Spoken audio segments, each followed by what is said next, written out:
mo bibia kwa bashonko emfambra super atija so munim sa atija de niema echegu ewa be fontentan fidie ne so eno ne ye boaboa no de besommo na ya so amaji medwane de na chesensem a ekoso no eno ena mede esom ene sofu bia ba abonti aba be hyenkom se nyame adoma 2024 honorable John Dramani Mahama betumi edinkunim sanso ena brantie bi on di adwembone ahye ne ma enam 500 Ghana citizens wekunu ma me ya me de ho so sem ebeba be som sanso ena Sam George enso wene ne anti-LGBTQ law yi eno so ho nsem ewa hanu se councilor Luchot so eden nsem bia ba beto abontia na ya ase o me ba pense we mu nyina na musuma hu de ekoso ewa be fontentan fidie ne so me dem wura mu ewa me first story no Reverend KWADWO BOATEng Senior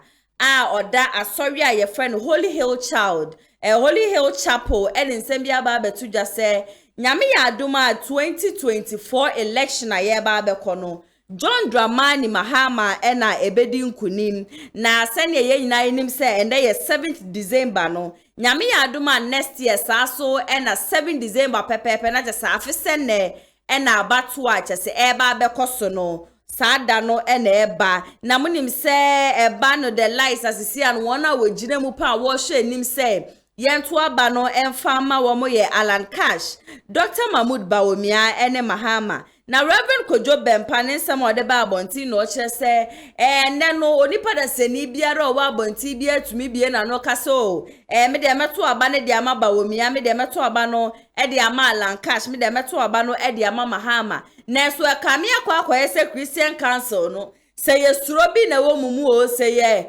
muyem su na hyehim o se nkom sha mo de ba abonti no so zemfri nyame o ene se munyina no obi antumi ma abonten embe chere ne stand se me meto aba no e de ama Mahama na se me de meto aba no e de ama Bawumia ne so ono de oni Nyankopon di nkomo direct ndi Nyankopon aka chere ne se eye 2024 afesen ne election a ye kono John Dramani Mahama ena ebedi nkunim okasa sem we ebra na John Dramani Mahama nkasa ewo ho ne ye na ebeka on the 29th of November ena John Dramani Mahama edi na woda acheso okoye woda okoye adoye shonko ede ma amanfo na bro ne sofui edi yehia ewo na asori dem no ena sofui ede sansemi tudwa osa kwoshe na asori manyina se munyina monhwe se duru hono ma mobeto aba no ede ama John Dramani Mahama san se ono ni obi a chese waye adwuma papa na meme dia me bisa sofu se waye adwuma pa na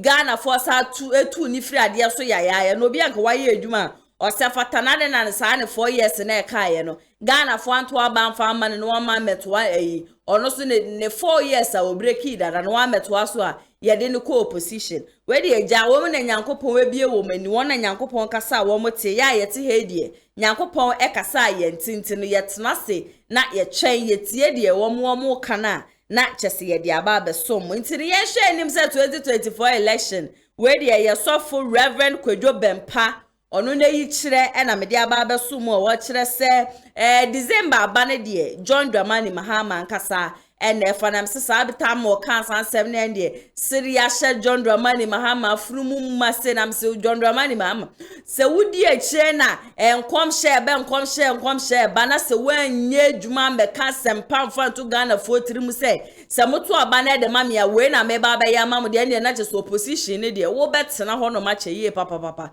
entena se nkasa bia asofo ahyase ehye menkom ena LPP form ye incompetent ntino there is no way so mo betimi aba be break the 8 ntino metena na ma relax Alan Cash edi wechi gidigidi ntinu ka sema to Ghana fo tirima kan sema ebe boa yen kan sema edi embe gina ho mbe hye ye bo se wo hye ye bo keke kan de wo betumi aye ni ehwe ho mfanto aba ne mai na Ghana fo ye tinisuo ye bre ma memfa mu free John Dramani Mahama ho nsensem na memfa mu nkopie mu ewo Eastern region na me de mu kopie mu ewo Eastern region na chese be ma bi ono de boni ahye ni tiri mu mma menena wachima wo no wenyinse no bosoma kron awo no ena 500 Ghana cedis menti me ho ase bi ekopie wo ne nantaminti no abrantie ye kune maame ya no kune maame wie ye kra no ono ankasa so kra esa akotu fam eno san si ono ankasa ne maame ye bisan se na maame wa yo se me maame oso okọ eyiye wa tonso en ye Kumasi dem se di onima no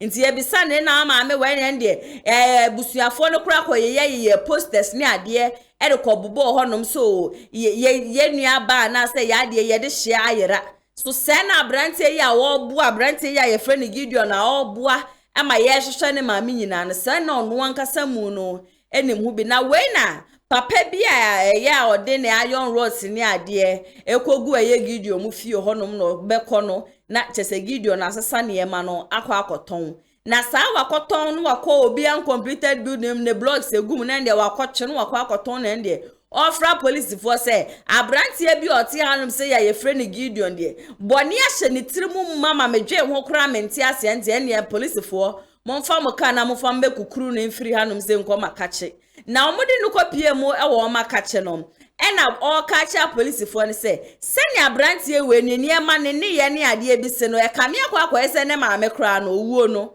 onim hubi ena nde ye twi be ne nde police for ne ehwehwu a omuhwehwu abrantie ya na omu bisan se den ye ne ku maame we na obepem aka ne kra na kyerɛ mo se me maame de me akasa mekunu na mmom manhyada na me ni di sika ho akinye na nde me so na me ne no to ho no ma kyese wan kasa biom me pagya ne de to ma beti so ena me ame kotu fom ekotie ne ya moma yenko na yenkoti asem we ntwemu embrasisia na asem si wo chichere no eye kruba ko a ewo kofobia mu ankasa wono mu nim kofobia perfect no na chi ene ye fra wo chichere eye kura afans na SSF for na the new site eno mato ho din chichere na bosume be enso nie ena abusuaku a omodehie ene madam Mercy Akosia Oferuwa ede betu ja se omodehie no wayira tabe na omodehie no wakwa ahomitium efi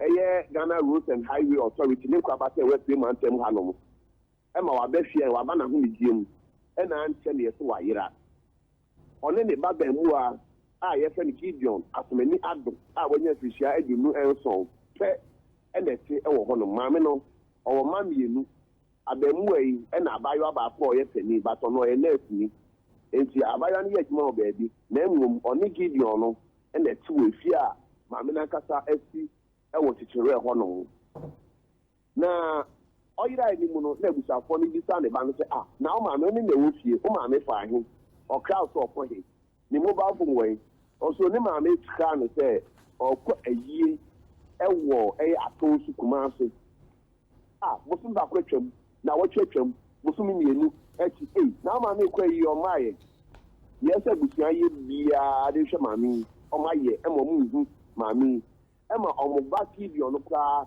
eboa ene ye fa we ni emisa me eti edidi ma ebusafo ni ehwe nim se mami Oferuwa yi obeba na o mo dihye no o mo hu na so mo fa aka no ene se ene na nsen eye Gideon asmeni adui ofeni bi alifie ebe na yefe no wura opare obobi ne iron rods all the ne dan hwadwuma ena ne tausa wata bi bu no no to what Gideon mini emedie wa mu ho na ya me de megu ye madwuma ewo mi fie honom eti we die wa na wata no manya ne tie se den bia uncompleted and also blocks is moving there 2000 Gideon na fa bobo ya betwi nyina akoton wadi and no ma police ko a won we fijase ekofo de fijase ebe so Gideon no fachi no kwasem gwora opare bobi de to commander nim say we ni ye ni mo dan de no enye ne din so be ka se ne ma me yira wa yira no Gideon no be ni hubi the police commander entoto na no no mo nhwem yie pa ampa omototo Gideon no Gideon jitu mu say ne maame a wagira bosome enso ni no ono a Gideon no na akuni maame na commander say what e ba no say enti no kwasem omde ne hye eye self kakra emendra omkwokyere Gideon ni di anim kwokyere kwan of pass a oku ne maame eni baabi a wakofie ne maame bosome enso ni ɛma hɔ nyinaa afu ne mu wɔ werɛm eti edu hɔ no mbisa Gideon ɛbaa ne sɛn ɔsɛ 500 cedis ho 500 cedis ho na ɔne ne maame ɛfiri ɛna oso ne maame kɔn no ne maame tɔ fɛm pɛ tim ne maame nkeka ne ho no ɔde onim sɛ wawu ɛna ɔmbisa sɛ na yɛ anadwofa ananɔpa ɔso yɛ anɔpa memeda anɔpa dɛn nɔnsɔn brem ɛna ɛsɛ ɛbaa ne saa na ɔyɛ dɛn ɔso wambɔ obiara amanneɛ ɛna nso kukuru ne maame de bɔɔ ne kɔn ho ɛna ɔkɔtu ɛfɛm wɔ ɛdan a ɔno asesa ɛho blocks akɔtom adi no saa computer building no baabi ɛna ɔkɔtu ho ɛna ɔde ne maame ɛkɔtu mu ɛna ɔka anwea gu ne maame ani asise ɛma wambɔ obiara amanneɛ ɛne sɛ nne yi ɔno akɔka kyɛ police fo sɛ ne maame a wayera abosom nson no mia na mɛkunu eti ɛde ne kɔ biara asɛm bi sie ma ɔkyerɛkyerɛ ɛma yɛkɔhwɛ baabi a ɔkora ne maame no ɛhɔ nyinaa mfu ɛma kyerɛ sɛ yɛankyerɛ sɛ biribi hyɛ hɔnom a nhu eti police wɔ yɛ nyɔm bɛyɛ ɛma nananom ahemfo mo afigya ase bɛgu nsa ɛma ɔmo kyerɛ sɛ police no kɔgye tumi na sɛ sɛ ɔmo tu mbu no a ɔmo atumi atu eti bi na ɔka sɛ deɛ Gideon no ɔwɔ police fo nsɛm a police fo a wɔn mo kɔfɛ deɛ na wei deɛ sɛ nyɛ mmɔfra bɔ ne sɛmpa ne bɔ ne ɛhyɛ nipa tirim a bɔ ne adokuru nipa tirim a anka wankasa wo maame a wanyi nsɛm bosom akoro wakyema wo ka wotumi ku na nam 500 Ghana cedis nti na ɛno akyire kura 7 months ankasa nti sɛ ɛnyɛ abranteɛ yi a ɔkɔsesa na ayon rose kɔtɔn yɛ ɔfra police fo de ba no so a anka ɛna ɛnya deɛ ɔba bɛtena hɔ aba bɛka de biara da sɛ bia me maame asɛbi ye muhu ne sɛ wayera na me ankasa me mu na meku no ɛna masa akɔ akɔtutu fom ɛna makɔ akɔsie no wo ne abofra tena abofra ne yɛ nsɛmmɔne a saa abre na wo sɛ wo make sure sɛ wo bɛtia no wo bɛkɔm no na ne maame soso ne so ane sɛ ndɛ ne maame ankasa watumi eku ne firi atiasefo asase so yayaaye maame fa mu enra Sam George na busia anti-LGBTQ law fiti 2021 ebesi 2023 Oma ko ho parliament akwa omo twen se anka omo bedi atum ne ya pass bill ne besi nne bill ne yem pass ye sa so na speaker so ebe share Ghana fo nyina abo se enter 2023 enko awie ye no na anti-LGBTQ no oma pass na nne ena Sam George aba bonte ba be kire se akwa ye se de MPP mpenifo na wo ye majority no kopie mu parliament house ye wo minority ene ye wo majority and the MPP for na majority and NDC for no minority. Ne bedru su bia sese ndene ye de be hye se nne ye be pass anti-LGBTQ na be call parliament house no na and the NPP for no mfani sese 100% abekọ no na aka 0.004%. Na ya no fo aka nyina no obi ama na no na nne ama Sam George ne buafu ye papa wo kire se NPP mpenifo ana se MP such as majesty kadi egu mu botom enti ye ya adwe se ye ba be pass anti LGBTQ law ni bia no ma parliament no ono oni munyina mudinkura ni nsem na su bibi nti no ma mo last warning se mamma na sa law no ma mpaase a chese de ebeka no ebesamoma yenko na yenko tie Sam George nso enum nsem sisia. I called the first deputy speaker, Honorable Joseph Osei, to take the chair. He indicated to him, and I state this on authority, he indicated to Honorable Joe Wise to finish with questioning and proceed to take our bill, the anti-LGBTQI bill. In fact, when the speaker went into his lobby, myself, Honorable Helen Ntosu, and Honorable Delasoa followed up with the speaker to find out from him if the bill will still be taken. Once again, the speaker, Right Honorable Alban Sumana Kingsford Bagbin, indicated that he had instructed the first deputy speaker to start the consideration, and that when he finished his meeting, he was going to come back to complete the considerations today. Because the speaker said he was completing the considerations today and gave those instructions to the first deputy speaker. Our frustration is that this is not the first time this is happening. It's not the second time. This is the third time the speaker has given such an instruction and it has been disregarded in his absence. We need to understand from the majority side what their issues with the bill are. We need to understand with those who take the chair when the speaker gives the instruction what their opposition to the bill is. We are very well aware of people in leadership on the majority side who are reaching out to sponsors of the bill, asking us to step down the bill. Is that why the majority side is fighting against the bill? The excuse given today that the chairman of the committee is not in the chamber, so we can't take the amendment, is alien to the practice of this House, because the ranking member was present.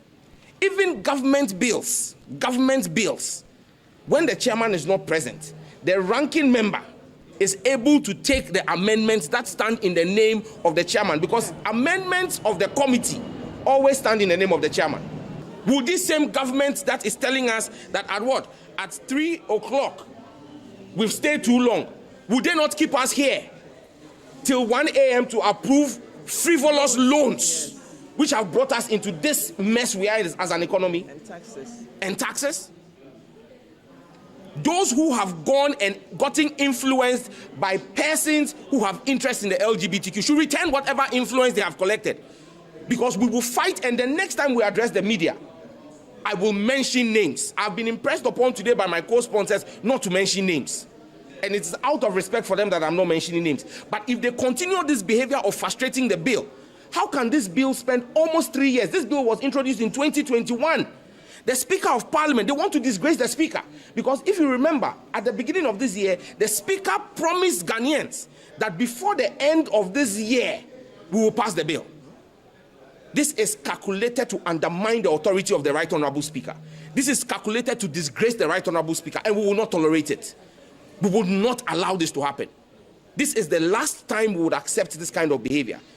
And Ghanaians should take notes. The Christian community, the Muslim community, the African traditional religious worshippers, the National House of Chiefs. Pram omo MP Sam George and Yokoti and Numunsem Eba and into Wutia.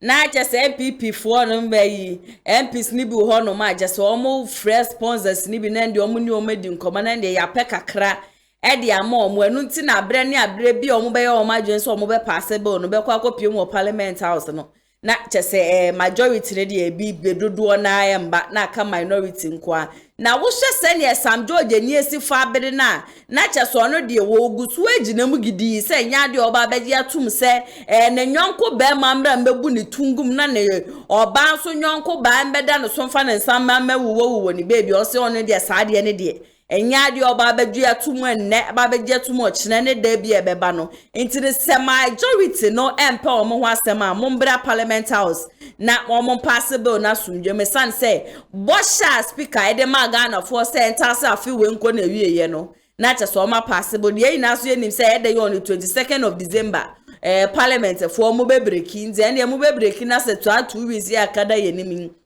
man possible na chese mu de ye kwa korua 2024 year election year na Sam George kra kire say majority na ma na so man pass sa bill no MPP wo man yimu nyina no no ankasa be ko mu constituency ba ko akogu mu anim asese LGBTQ no sa nipa ne da so ote ase ana so onte ase so no de okọ be kwa akokase nipa no ogitum nti no se wo to aba na jisi wo hu se ne ubesi fa to aba e dey against no mede mo every Sam George Honsensem na mede mo kwa akopie mu e wo the new force new force here fitete on the 4th of November 2023 ya sorry da kropa ye hu se billboards esisisi kroma and ya offer hanum say ya billboards ya ubedu anwaga junction na billboards si ho bedu Santase roundabout na ebisi ho ni ye bisa se na one crown the new force your taichi ya and ye di bebre baba bonte the new force in penifo anka side letter teten ba bonte se edi a ebo wadi kwan mu ayese ye bubodi na yewe na nye omumu bia na nipa ba ko a fitibra ye sha ase ye ebo ni din enkrofo water the new force echi obi ama bonte meka bibia da eye kwami bedi akofo dodo na efre ni freedom na eye ne phone so na that picture that TV so coming na freedom mi fitimre ba bonte se ono eni obi a or tie the new force eshino nanwa da ya akosombo dam spillage course we and ya mo shado ye okoye ye de nya na chese so nani eso ani ye papa na broni ya ne picture da se we o se ya friend shali na Shali ba bontembe ka said the new force ne de or abama Ghana fo nyina je se eba beboa Ghana fo na boa eba beboa Ghana fo na je se nkwaso a je se ye womu se ne Ghana fo ye sifati ni suoni o man ni mu ayeduo e na amanfo mbra mbeji yan yo ne ye breo o se ne the new force na aba ne de eba beboa ye papa into 2024 ni power techi ne nimba abonte a e ma Ghana ne bia antena ne to so o ma ne ho nye hare na je so nto aba Family, Mama Yanko, Niakoti Ababa, one is when Munsem, Embrasisia. My name is Shali Abuzi. I'm the spokesperson of the New Force. The campaign of the New Force has generated the most conversations in recent times. The agenda is simple. It is that of the people of Ghana, to look at our current state and how to attain the aspirations of the people.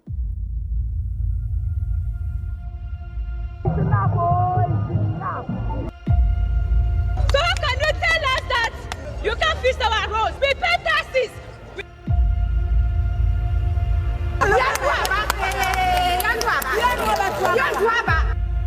Times are hard in Ghana, extremely hard. We have a cost of living crisis. Prices have doubled, some have tripled. We are here and we will fight. If no one cares, the youth cares. And when the youth cares, the country must care. Is it the government or is it the people in charge? Is the leadership responsive at all? Isn't it time for change? We truly value your readiness and rapt attention. Thank you for your patience. We will soon share our full agenda and plans with you. This has been a message from the New Force.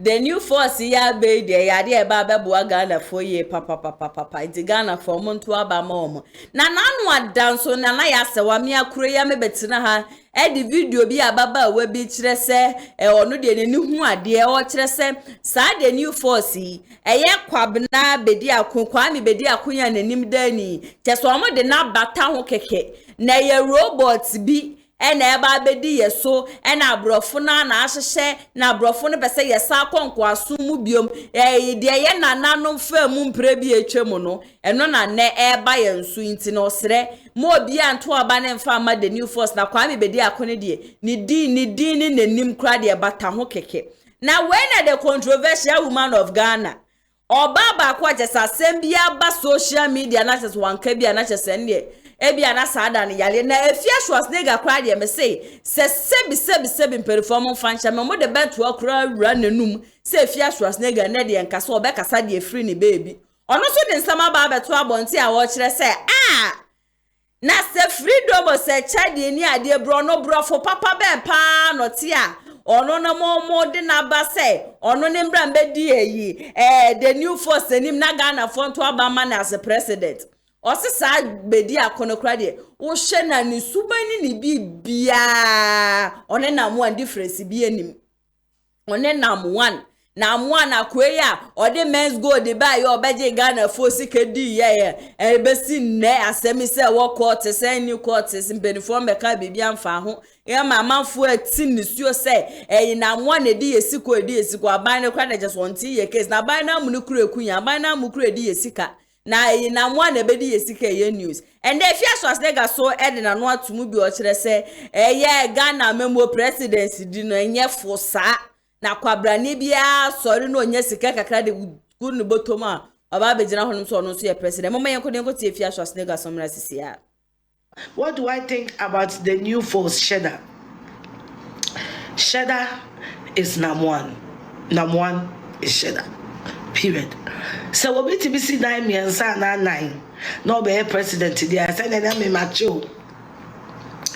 Shedda guy for the more like what the fuck? When John Mahama said Ghanaians have short memory, I thought or can be BKK. But I'm beginning to believe that Ghanaians really do have short memory. Shedda was a cheddar. Shedda.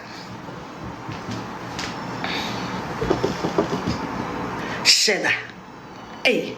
Now the New Force, no spokesperson or a Labanese near or a agro money so Ghana for agro money so what has a presidency dear no I am running a nightclub on ye pobia na beje Ghana aye ya say shut that me maintain so obey president enti de me won minka obi na no ka so obey president na de won ye be kaminante president no brofo be no dey quiet president ne brofo 7/18 and I was starting school Kwame Sheda brofo be na no quiet donation no mote brofo no brofo be no dey be president momo ka president dey agro momo mani na wate e quiet breakfast cause ya bo makutia said they are over near Muchamero. Baby near or the moon is so. Mom. Hi! Mogasa presidency see. Brofuben or not the president, Brofuben. Then I know what will be paid. Use them when I go for me by when I go for by. Brofuben I know what will be paid, no, the bear president. Yesterday, Captain Smart is also coming. As a Ghana, everybody is coming. As I am for Papa. Bring you love. Mama can't say, I mean, can be my wife. I say, Kwame Sheda be president. Kwame Sheda. Ever be president. He is handsome than that your husband. Mimi Kun. Ish. Me couldn't do what they and about 2 p.m. Kai? What did they about Mimi Kun? Said I want for Jamie Kun. And then because on no need to manner. And then because on a man address is a brigadier. And no. Oh, use as I said, your president is president. If they said you married your husband, whether I married him, he married me, he's my husband. And if I'm more. Now, so if you are, nice what you said. If you are snake guy, you could see in a no seme by no. To me, seme cast if you are snake guy, just said, dear beg.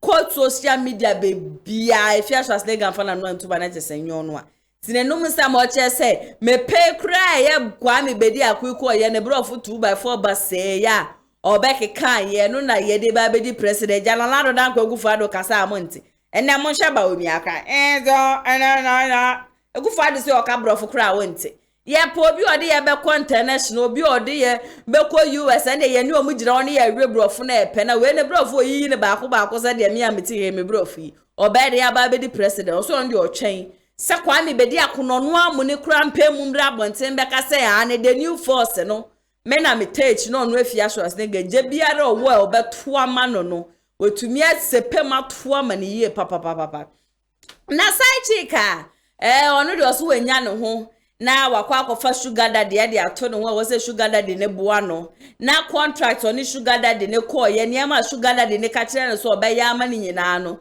sugar daddy na nyema ni tebrim sugar daddy di ni kopie court wan wasem na making say ram adabla ho asem na making na ne menti me ho asibie pagya ne mu e wo social media na ye nyina ye beka ya say ram one chief finance officer former chief finance officer na order First Atlantic Bank na one ne chimp na achese osi papa yi ehihye ne bo bebira papa yi ndisu a na anu ade ya na omu court case ajese na omu koba yi court no fine say ram 10,000 Ghana cedis a watch the say mpana twi asu ni mfaso mpana twi obi kuna wona na etwe mpana so de wa hye ogbo no wanye we nyina ama wa huhia se ode ne beba court ma ne car kra Mr. Makui Tomani wo san eje free ni nsem no NDA ono so kopie mu e wo social media wono so de asem bi ebekotwi bekobrema bia ekra no NDA de na no ebeto sansem we se de seiram ye no wanya de no de obompa ye papa se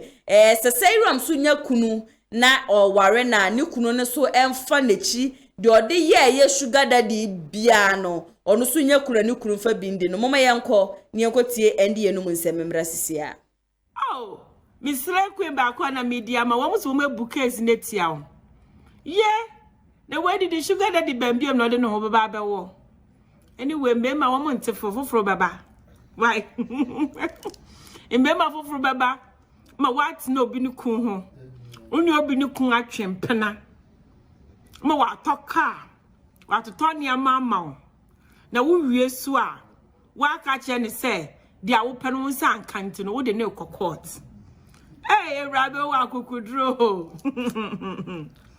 enti sisi aka na wo maje no obe de ne wo mo sisi wo mo so wo kura betia papa ne ka wo mo so wo mo bo mbom ka yeah wo mo charge no jama 50 million Oscar yeah and wo mo so wo ma tisu aba 500 is no ma tisu aba bibi biska sister where do I go job car yeah Miss Lekwe u case ne band the way am here video me support me say why ya de bombarding wa denche nka mbemme nia wo mu kodidi young girls nkwala nkiti echi wo mu do wo mu kokota nka krom ha badwe nka yasum badwe ya warefo nka hey na me hwe wani mo video me na je say nkoye kura sister we na go for taxi anaza den oni party amojo on peti se mokom oh aka udem so dey we dey be court hey any yaje kan wo so wa maje civic cause hand and if you unsem ye juma na tobi watem ye juma why na me bom pai sem yakopon bo na sa wo ware a ukun usu ukun obi ne baba beda o sere jo me say me boya me mpa say wo ware a wo benya aware pa na obi baba bedi ukun achi enim guase a wo de agu sa papa we elder yi ne yire no obi di baba bejew njawa na se mbe ma de mo no na jo nya kwasi asem se wo obi ni ku akotwempra wo akokudu ne kokot na yire ni pofa wo kokot how dare you me say wo de nyankopon bo abenya kun papa na ade a wo mo de be slekun na sa slekun na ma na wo mo ba papa no so kokofa wo so wo yire no kokofa wo ke ku steam mchu baby awo no oh yere no go fa steam nchu kwekwa mako onu yere na empra na wonchu bi da na me to say na so oba bia obehu se me say me be twempra na oba me ka tie se ma ware no a oba tie se sa ba no o kumito sa ma no kwa le kumito o kwa kwa fa papa no hu se hu so wa yere national service awakwa wo pay adwuma ye tua wo high pay ama wo ho ma wo juwani a wasan susu agu papa we nani mase na yire a oni ne tio ne wo gu ma papa ni mase na mesi me bo mpai se wo fi de wo hu na ha ka no ba me no be ne bo me wi afem abia kokko bom be ma li si wo mo ko mo ne ne kwada ndi anya me wama me de me bo mpai se yakopom boa na wunya kun a obi di sabaye wo na wo die no kura no kun no on say bank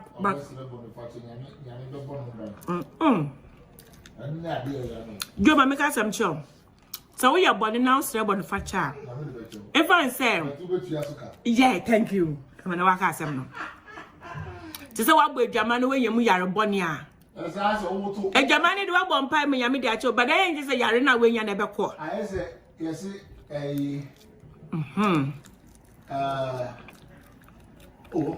into what dear sister? Yes, oh, two quarter boom. I hear to they were sure to me one hair moon, yeah. Sister, when you could do on them court, just like this. More could draw young girls are mercy so.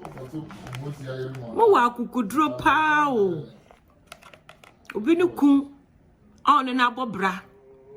Amende wa be gribi wo small girl say na gay na say me dey yankwazi asem pa o do me dey no court okay I am Ghana no so ni maso emphasis so too much it's no bia na me dey no court me dey yes eh now we are on the work of Toby what could you obi ni ko achi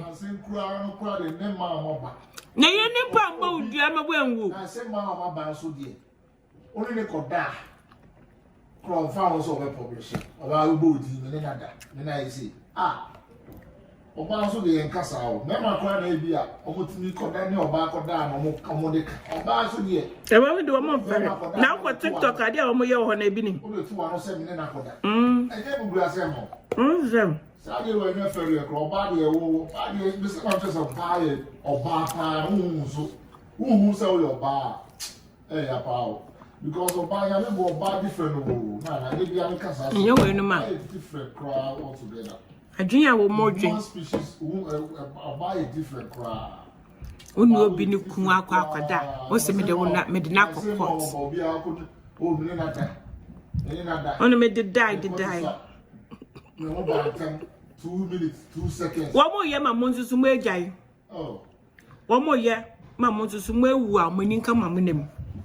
And Kabu, and Kapapa, and then Mocos. I give you one more. Everyone pass him. One more bed tram on the mobile social media. In your brack or quack, my guys offer camera and bonny dynamo. Said the Bianca, you evidence, yes, because I. On your life. On for camera and sister on them. Nature clean out dim. Hey, I can do that. Yee. Media me who wa me boa mo ya shanka me share video no. Come on for go viral. I go wa me home be true. I can share video too. But I share video be e di atese no. Eh, everyday wa go wo. Na some be man ni wa mu di chinje se ye no kra nti so ya na jese ye hu se ye no kra. Abna ye ma ye live video. Eh, everyday when ya kukudro. Na tisi a oda obeda de. Tisi a oda obeda. Sister. Yee, they about to kufu. Sister, how da beda? Mbe ma didi ande here woman to woman no baba beda. Mbe ma di woman no baba beda da. Ene di mbe ma di na sanka ye no sanka yetumi. Eya samo, sister we di wa boka. Yes, sister santu tua papa ne ka. Yes, we tua obetua papa ne ka. Me tie wo news mu. Where do I did in who you work away? When near Mankaka. Nice girl. Which is so, mon boy, I'm only woman being. Ye bran, young kunum be any Panama, but you won't feel some. Eh? I don't get you now. Ye bran, young kunum, ye no one bran, I brabon ye pet. No more Baba, when you fujay just until my but you won't feel some. Ebusi ayendi ne yekote ne nkaba na wotie ne kasa yemu a na se ne na meka so so obompa ise ram nso ware a ni no be ma obe ware ne be ma ne nso nye ni bi ohun na oba ne yere ne be ma ne so yere emfo no serum ne nso emfa nkokot ne ade na me de nsema ayendi ye kan ye bebi a meni anje ho ye se be o se ram ne wo honom no ankoje chire be ma na amfa mbo ni siso ombepe no se wonso ukunu wo honom na se bi ukunu ntumi nka ne bebi mfa ntwam na ya se honom na bibia na no beka ne se de ye be koso ano no enne ukra wako school ewie kra sesen wunimade sesen na se wo kwa akopɛ adwuma empenifu aboneyefo ataso wo maba wo kra wo certificate amede meka ne se distinction na wo so no obekwa akopie mu no wo bete osia na agye se medi mu baako agye se me we baako ma we baako a enya ade amepere mo ofa adwuma na afese ne o my Ghana no so emu asifa ye den a meti I am not supporting what Sayram did, but I was expecting sanka ND anka wo ye na ka wokra na nka bia odi be ye futuo because enipa dodo enipa mpempeme na hwew enipa mpempeme na tiew nti nka wo channel nka we bia amanfo hwe nka this is the time I would be educating ma ka this is the time wo beche sayra mi kra na nka wetunifo we futuo bia wetunifo na ye dia wo betena ho no bekekan na wo che no ene ade bia nda na ato obi o hu no se bia na ade beche no wo babi na nka beto no na busua ende ye beka asansem when they sayra manfa no ho anche no kra se me kan sama sayra ma pregu ho no pa dia ma endi ya o kire se ni kunu dadi jo kra na aja so batale no dadi jo no kro nsem fata endi ehumo bro bi ena dadi jo yehu ena ene de osema mamemfa wo endi ye mamemfa wo sa ene de odi afa wo sa na sebi mperefo we de nyame na meka seruam na eka osi enam se endi ye unim sebi nyansenti no eno na ama wawo mma ende wawo mumma yenkone yenkoti emfi the horses own mouth embrasisia. If you are even going to comprehend this video, because I'm going to do it in English, and we all know you are an illiterate, you don't understand the English. Are you mad? You said you pray for me to get a good husband, then a slave will come and do the same thing to me, and so what? Is it your problem? That your husband doesn't fit you. He doesn't fit you. Look at yourself. You are old. You are old. He's just managing with you. Or we should tell you, it's because of your womb. You are not normal. Your womb is not normal as well. That is why you have given birth to those kids. Watch them. Those boys that you have in Ghana, always you have been doing life with them. If you really love those boys, send them abroad. Send them an invite. Send them abroad. They are talented. You know, send them abroad and let them exploit their talents there. They are in Ghana doing what? The $100, $200 you have been giving them is what? Is the love you think you showed them? No, send them there and help them. Because a woman like you, who told you that blah, blah, blah? You are even talking, your husband is talking sense into you. He's telling you that women are special. You were still talking. You're a very useless woman. I'll deal with you. I've written messages for you under that post. I will deal with you. I will show you that I am a woman. Women were created differently. He told you. Did you listen to him? I will deal with you. Kwasiaba, useless woman like that. Who paid you to come and talk about my matter?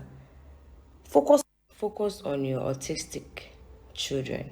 Just focus on them. I am not your business. You are there insulting me. Me kwasia. Me this. Who you kwasia? Chemi. If your womb was normal, you will not give birth to those abnormal kids. So you should know, papa, you are not correct. Your womb service is not correct. What drink and you're correct. Your womb service is not also correct. The evidence is out there and we are seeing them. You are cursing me. Say you pray to God, I'll get a husband and somebody will come and do the same thing. Me, I like it. You have not seen my videos. Oh, I've blocked you here, but I know you get this video. Use another account. Come and go through my page. You will see me saying something of this nature there. I want my husband to cheat. Yes, I'm a Rochinam Kaba. So I want him to have somebody. But then that somebody should be clean as well, because I wouldn't like to be treating STDs. You get my point? Your husband doesn't match you. You know, when you came on our platform some time ago for discussion, I'm like, who is the husband to this one? It's always Daddy Joe. I'm like, let me see the man. When they sent the man's picture, I was so shocked. I'm like, waiting the soap. But I just brushed it off. You came talking about my matter, you know, asking for your account. I gathered people, they should come and tell TikTok. Today, you do your nose blacker than like hippopotamus. You are insulting me. We are wine. Do you feed me? I said those boys you have been hyping in Ghana, take them abroad if you love them. Useless woman like you. Take care of your autistic children. You are in abroad. It doesn't mean shit. Your English is bad. The money that you claim you have been making from show promoting or whatever, use it. Educate yourself. English is a global language. I could have spoken Ewe, but no, I want to speak English. If you will not understand, your husband will understand and interpret to you. Your first and last, I am warning you, your first and your last. You can come and still talk, but I'm warning you, spiritually, I will deal with you. You don't see your prophets. Your prophets are zero. We are one. You are nothing. The prophets that you came to make in this life, they are zero.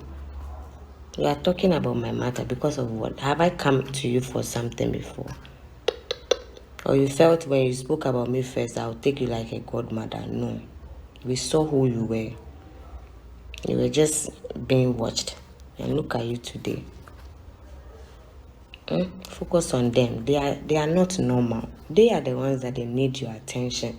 The time you waste creating an account for them, those twins, I don't know if they are girls or boys, you'll be dressing them up with their hard faces. They should come and be singing. Singing for who? Hey, who's then? You are who? A public figure. I'll point my foot. Gather people to come and insult me. I will deal with you people. One. Jimeba, old woman, but you don't have sense. Son, useless woman. I'll get back to you. I love you. It's just me do copy more TikTok and there wa wunnim na pon one sema. Say ram nensema babo nti wodo wan no betumi me se on fa ho nche wo kra. O say mami o say Ellen do say Felicia mami ya no so de na no beto sansemi mu ma. Said ne say ram si fa to bi mane no mami no kra di eblika. Ene be pa ne chow. Na we na counselor look short ababo nti say say ram.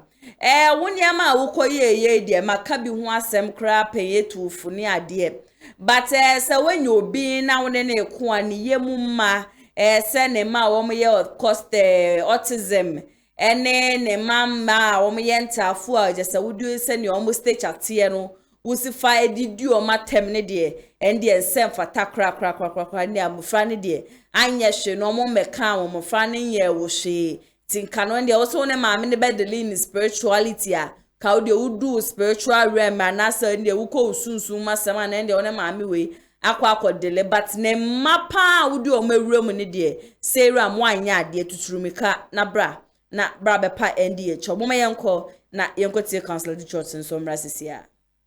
All right, so good morning wherever you're watching me from, and this is to say to all mothers, fathers, or families that are managing children with a certain level of disability. Either your child will be a cerebral palsy child, lack of oxygen to the brain during delivery or before delivery, or your child will be a Down syndrome child whose formation had some particular deformity, or your child will be an autistic child whose intellectual engagement will be solid, but is difficult to have some completion of the cycle. But physically, most of them are mobile. Cerebral palsy children have some difficulties physically to be moving, and Down syndrome children doesn't have the composure totally. Ladies and gentlemen, an education has always been on my page, especially because the CL Foundation for Health that just released an award that was received by President Joe Biden in America for our effort to stop insuba, autism, and other things in our capacity in Ghana, putting smiles on the faces of mothers who have children with disability. We just received an award in this 1st December, and thanks to all of you who have been supporting us. And this video is to encourage any mother who has a child with disability that it is not your fault. It is not your fault. And I'm saying this because I just saw a video from Sairam Adabla, the former side chick of the First Atlantic Bank CFO, Mr. Nimako, trying to say she wants to educate people about cerebral palsy, Down syndrome, or whatever, autistic children. Sairam, whoever knows her, I've been looking for her contact to talk to her direct. If you can help me, I'll be very grateful to stop her. She can play her games. She can deal with whoever she wants to deal with, but she should really get off children with disability. Not because we have one home, not because we cannot advertise our own. We encourage mothers to let their children not become their burden, but their blessing. So if you find a mother who has brought the child into the space, whether on social media or carried the child to a program or anywhere, it is in Ghana that they can't even transport them from one place to the other. It is in Ghana that the disability sign in all our malls, churches and shops, you can still find trucks parked there and nobody arrests anybody. Say them. You are not knowledgeable in this area. So let me encourage you for the first time, not a warning. Stop the lecture immediately because you are polluting people. And number two, you need to find a space to apologize to Nana Donkwata that her womb has produced 6 children. Can you stop this excitement or this euphoria or whatever it is that you are going through?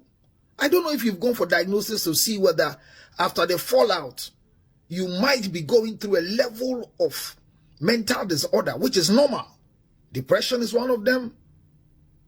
Or you are in the state of denial in the 5 stages of your grieving point. When you are grieving, you need to seek for professional help. Don't bring your trouble on disabled children in any capacity. This is not a warning by a caution. Stop the lecture immediately because you don't have knowledge about what you are doing. Who told you that there's a womb that has been created on this earth to produce children with disability? Please don't do this again. You are a young girl, a small girl, who believes that you are beautiful and you have gone to court. This is not boldness. In my capacity, your right to go to court is there. But like one time, I want to quote a politician who said, any fool can go to court. You are ill advised, not reading the laws of the country. And once the statement is in public domain, everybody, including myself, can have analysis and discussion on it. Why do you have to involve children with disability and say you are starting a program of a knowledge you don't know? I don't want to warn you, but hear me. Hear me. Hear me again. Seiram Adabla. Merekuku Nakonwele. Seiram. Seiram. Viona nye. Seiram. Seiram. Seiram. I've mentioned your name. If you know the meaning of your name, then stop disgracing us. Because ours are modest and sensible thinkers, respectful in all standards. The fact that you are living in your body doesn't make you a gang. The fact that you are living in Accra has not changed you from being an Ewe with morals not to come and speak against children with disability. Young girl, you are not close to birth. And whether your womb will produce such children, it is better for you to learn now how to manage them. Don't cause any mother to tear up. We are happy now that women are not taking their children to the riverside. We are happy as a foundation that mothers are able to take their children to church with autism. We are happy now that people are even understanding how autistic children behave in public space. How dare you? How dare you, with little knowledge, come to speak against children with disability? Hear me. Do all your things. Manage your discomfort, your displeasure. You can do all your insults in the world. Do all your spiritual attack in the world. But never again go on any page to talk about disability. Especially autism, Down syndrome, cerebral palsy, or any form of disability in the life of any child. Not just Nana Donkwata's child. If you touch one blind person, you touch all the blind people. As the founder of a big foundation that has been recognized, if I don't poke my nose into this, then all these awards we are getting, like this one that we just received in the US, and like the other one that I don't have it here to show you, but go to my pages there, directly from the president of the United States of America, because they have seen what we are doing. Don't come here and say that somebody wants to catch on a child with disability. So they told them and they still delivered it. I don't want to use strong words on you. I am not afraid of you. Spiritually, I am not. Physically, I am not. But let me caution you. Never in any way bring any conversation on disability. If you want to fight Nana Donkwata, go ahead. But don't ever come and talk about disability again. And let me correct you. Maybe you don't know. It's only counting. And if you know what it took Nana after tearing to bring this child to the public space as part of the therapeutic moment of healing, you won't come and talk. And Nana have the right to say anything that is on social media. But you don't have the right to mock any child with disability on social media. And saying that all the children are disability children. Be careful. And for the rest of you who think that because Nana came to or speak about her issue, she has the right to talk about children with disability. Please. Some of you are respected. Some of you have watched your videos. Some of you, I think that you don't know what you're doing. May God forgive you. But tell Seiram Adabla, Deborah, that what she has started, she should stop now. It is not a warning, I keep repeating. It is a caution. Not just a caution, but a reminder of where she's walking towards. A reminder of what she's looking for. Because if she doesn't, children, we keep saying, are a gift from God.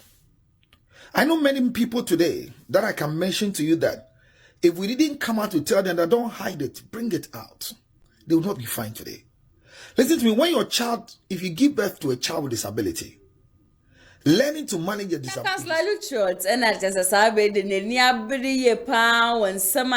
Seram dabla ye ko kan de fa na donko Arthur ne ma ho wo kire se so wona ma me ne nya ndi obetumi aka de opa bia de a kire ma me ndi obekọ okuro mu kura na abekọ akoye bibidi gesti ma me de ndi obia na uni problem na mmom no mo fra na omo ye innocent mo fra na wa betina ho no ma je se wo twetwe omo no ma me bia ni wiase a ono ankasa betumi a kire se me pa abofra we ya na se me pa abofra we nyankopon ene de manase na donko atapa kra etumi ede ne ba chautin kra etumi aba beda bonten no na chese ni nyina na yakukuduro na sukura mami we be sukura ansa do be se ne ba be ma penia wawo no this is the problem abofra no go through no nti okwache say ram memra bonten na ombepa na donko Arthur me hu video bi nso etwegu wo abe fontentan video ni so say ram na kire se enya de obeba bepa na donko Arthur chowe ne no apa na chowe chine san se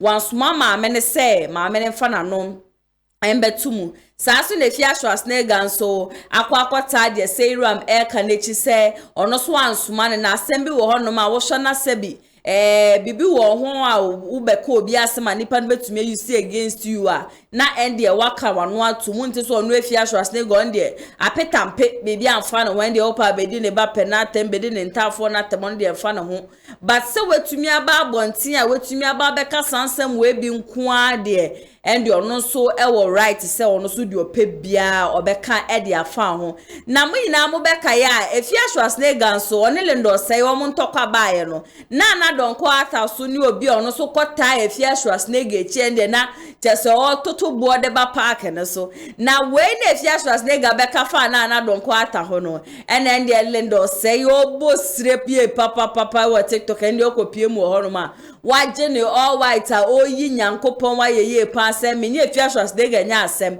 wo be dina hono me be bobo wa dwende mana nim se wenya adamfo pa wenya fia shwas ne ga wo ke bia man ene sa abofra keto ade wo ba o mami sa wa wo mu nyina no ene em se chicken pe ena serum yi ni free mu na ene ntafo pe ne kakra ne chaltin nya no odu o ma ba be gina ho no ma je se wa so pa mu ye papa na ka wo hwe nim se fia Schwarzenegger be ba be ke bi di ama na mbom ne fia Schwarzenegger wan be ke bi ama wo no aso kra na asa akwata abofra na chi se abofra ne nkoso na se won chambo ye papa isa se social media no wo de wa asema be to ho nko ade obi abeke bi ntino won so se wa be ka ne de no so ke bi ade afa ho na de waka wano atum na waje ahye ho kode na we kwa na donko atase de seru am be kan ye kra no onti ni case kra ndi asem no foforo san ba no na donko ata obesa ka seru am so se ndi wo be kan so am so me chabo tuwe ene sama nde na ya sawa me boaboa no amede be so mo se super atija Kumasi online media school ene so ma se ande me de super atija ebe so mo ba chwe ni jinsam chwe juma ho nkwan ya na chese tutu me kana bra be file forms courses aye ne de do so graphic design TV and radio presentation, TV and radio production, newscasting, video and audio editing, camera handling, journalism, drone shots, any social media, and the other so who YouTube, no be say one kasa we content creator me pacho bra. Na bra be file phones be say one so the camera to ko and the oko channel camera. Utututu me kabra na bra be file phones. Phones ne bon ye den cry just 100 Ghana cedis per. Upe ye cha kwa ye was kwa ye ni TI amas. Ena edi inhwenim ti ayamas main gate no gina wa depending on your position ube ho abanso tetenten bia ya church fathers love chapel e wosoro anti ye was second floor on man audio share akwala akra kan so bibia Kumasi online e wo abofra kra edo be fro soro ha bra na be fa phones bibia ni e na se bia wonti bibia se na obesa oni suku mpelifo etwetwen koma na mani 0550323377 and as 0557036109 Saso na program biara wo ye bia wo hia wona wo camera ni efe na omaba betwa program no ede ama we streaming live on YouTube and Facebook there na chese me kanfo Kumasi online TV4 ede ama ene de mi pa chow obetumi afre pani no e 0550623377 na one no atwetwen komo se bia be graduation be ye mu ya so program bi engagement so be ware conferences any birthdays bridal shower ni ade nyina wo de frɛ na one ne ntwetwe enkomo ye beba betwa ne stream ne live you are pictures ne so de ya edit ne kama e de egu pen drive so e de ama won pewe na apeden friend pen for na oni omo ntwetwe enkomo and them executive producer me akasa me CEO Mr Daniel Yebo akopiem wo MC ahonom so a Dennis ene Abrantepa Mano wona pictures any videos such as twegu ye nyina no wo mo nsan no adwuma ba so obo mechidom enso ye hana ATP anapane meka bibi chom se enche kra no nyame adoma Monday the program wa so bi ba be sommom entertainment extra wo atije ne nkonkonsa baby se hye tokromu kra hana ATP bekwa akofa efri honom de aba be som to nya subscribe to the channel make sure so be subscribe there mo we me notification bell se be ya video biara so ye de betum bia no wonso betumi enye bi na wahwe me so am tena dwam e de dwumadi e be som mo e dia mete so na ya ase o makram nyampa e chi na e be sanso e di ehia